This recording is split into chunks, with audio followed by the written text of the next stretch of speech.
yini nina ama-South Africans kodwa kutheni ninje? Niyakhumbula ndithi warrant officer Carl Sander ukhali lapha kuMadlanga Commission phansi koba bamtshontshela i-coffee machine yakhe. Hayi bafethu i-South Africans zathi cry no more. Yintoni le? Bafethu i-South Africans za-creator i-Backer Buddy whereby kudonethelwa u-warrant officer. Remember kaloku ngumuntu obonakalisayo into yoba uyawuthanda umsebenzi wakhe and uyawazi umsebenzi wakhe. Then because yena akavumelananga nobugulukudu obebenzeka phaa esipoliseni wa-end apha engapromotwa kwa ukupromotwa. Bafethu zathi i-South Africans kanti wena ungwena mntu ngoba siyawubona umsebenzi wakho sithi sule zonyembezi. Bafethu i-Backer Buddy account ka-warrant officer Carl ihleli kwi-about 190,000. Oh yini South Africans kodwa kutheni ninje?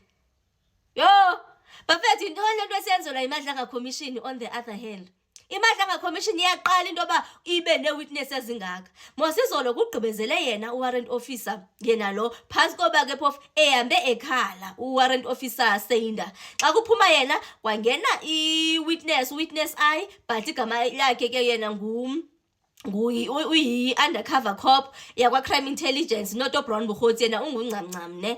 Then nguDuma lela vezwe igama lakhe ke phansi koba ke ubuso bakhe bungazuvezwa ngoba yi-undercover cop. After yena kwangena omnye u-warrant officer Sitshedi. After warrant officer Sitshedi kwangena u-Lieutenant Colonel nguSonca. After yena kwangena u-Colonel Khuzwayo. Bafethu bonke ke phofu bahamba ngomngcelele phansi kwalanto nokwenza nezaziyobise zathi zatshontshwa phaa ePotchefstroom eze 541 kilograms ezi-worth more than i-200 million. Bafethu beza nayo ngoline into yoba ubani mna indima ndadlala le, then ubani yena ungena apha kungene. Bafethu iMadlanga Commission ihamba ngesaa speed sasithethwa nguMan B esikaphakela umthakathi noNgizo okuthiwa sispeed se-AI. Uyababona into yoba aba basebenzele ekugqibeni bathi bafuna ukuthi kufika u-August. Hayi bafethu babe bephushile. Nanike ndayibonaphi? Bafethu kuMadlanga Commission sitshayise phaa ko-8. Ndiyanixelela sitshayise phaa ko-8 o'clock. Ukhona apho even uyena uCommissioner Madlanga ethe xa kebulisa enye yezi-witness wathi ndiyaqala into yoba ndithi xa ndibulisa i-witness ndithi good evening.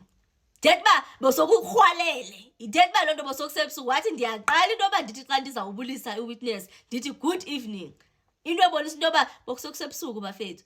Bafethu iMadlanga Commission yenye nje nayo esafuna into yoba okwangoku because we don't want them to be distracted over time. Kuzafuneka into yoba masiyenze xa sebezagqiba okanye xa sebegqibile. Bafethu iyafuna into yoba mabenzelwe i-Backer Buddy account yabo. Bafethu basebenzile aba bantu abaya.